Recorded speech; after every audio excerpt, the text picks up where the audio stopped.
Maharashtra ATS ने कुछ दिनों पहले डीआरडीओ के वैज्ञानिक प्रदीप कुरुलकर को पाकिस्तानी इंटेलिजेंस ऑपरेटिव यानी पीआईओ की महिला एजेंट को डीआरडीओ से जुड़ी जानकारी देने के आरोप में गिरफ्तार किया गया था।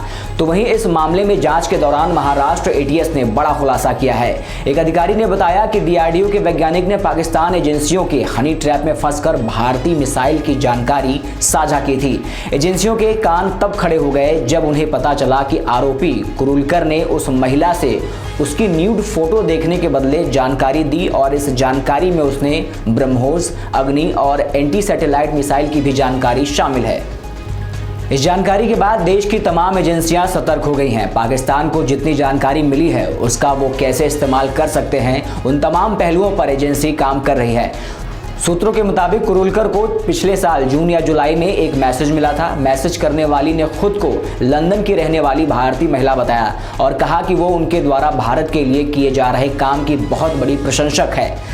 कुरुलकर ने पूछताछ के दौरान एजेंसी को बताया कि वह इस बात से अनजान थे कि महिला पाकिस्तान से थी और उन्होंने उसके साथ जानकारी साझा की क्योंकि वह 59 साल की उम्र में अकेला महसूस कर रहे थे। उनका मानना था कि महिला वास्तव में उनके काम में दिलचस्पी रखती थी और उनकी प्रशंसा से खुश थी। सूत्रों ने यह भी बताया कि कुरुलकर यह सोचता था कि वो उस लड़की के साथ जानकारी का आदान प्रदान करके उसे शिक्षित करेगा और बदले में उसके साथ सेक्स चैट या सेक्स वीडियो चैट करेगा। एक अधिकारी ने बताया कि कुरुलकर ने जो जानकारी साझा की है बहुत स्पेसिफिक नहीं थी, लेकिन जांच इसलिए ज़्यादा अहम है क्योंकि कुछ मैसेजेस को डिलीट किया गया है। एटीएस इस बात की जांच कर रही है कि क्या कुरुलकर ने उस लड़की को कोई विशेष जानकारी दी थी या नहीं, ताकि डीआरडीओ को सतर्क करके निवारक उपाय किए जा सकें।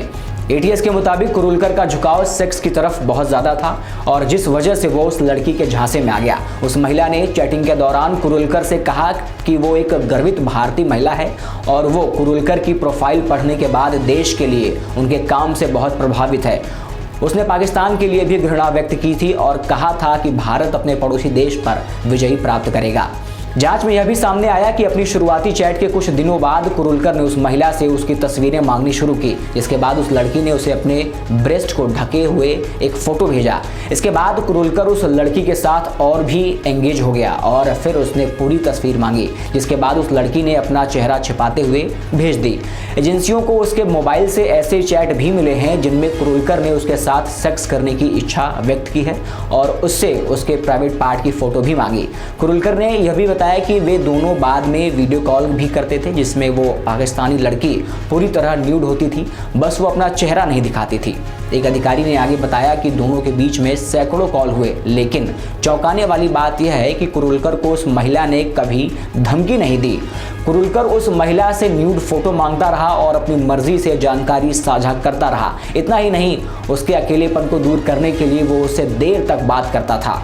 सूत्रों का कहना है कि शुरुआती चैट के 1 महीने बाद महिला ने कुरुलकर की भावनाओं से खेलकर जानकारी मांगनी शुरू की। महिला ने कुरुलकर से कहा कि वो उसे अपनी छात्रा की तरह और गर्लफ्रेंड की तरह समझे और अनुरोध किया कि वो उसे अपने काम के बारे में शिक्षित करे, जिससे वह इन सब के बारे में सीखे और वो भी इस देश के लिए काम कर सके। जिसके बाद उस महिला ने उसे ब्रह्मोस मिसाइल के बारे में, उसकी कार्यप्रणाली और वर्तमान में भारत के पास कितनी मिसाइलें हैं ये जानकारी जानना शुरू किया।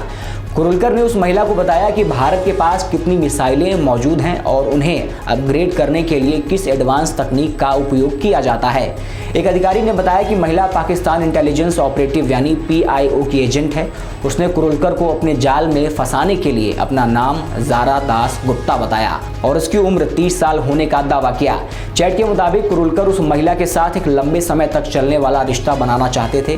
कुरुलकर ने पिछले साल ऑफिशियल विजिट पर रूस जाने की योजना बनाई थी, हालांकि वो ट्रिप रद्द कर दी गई थी और एक चैट में उसने महिला को बताया था कि वह रूस से लंदन आएगा, लेकिन रिकॉर्ड के अनुसार वो लंदन नहीं गया। महिला भी इस साल भारत आने की योजना बना रही थी, लेकिन कभी नहीं पहुंची। वो महिला जानकारी इकट्ठा करने के लिए अश्लील तस्वीरें भेजा करती थी और वीडियो कॉल करती थी।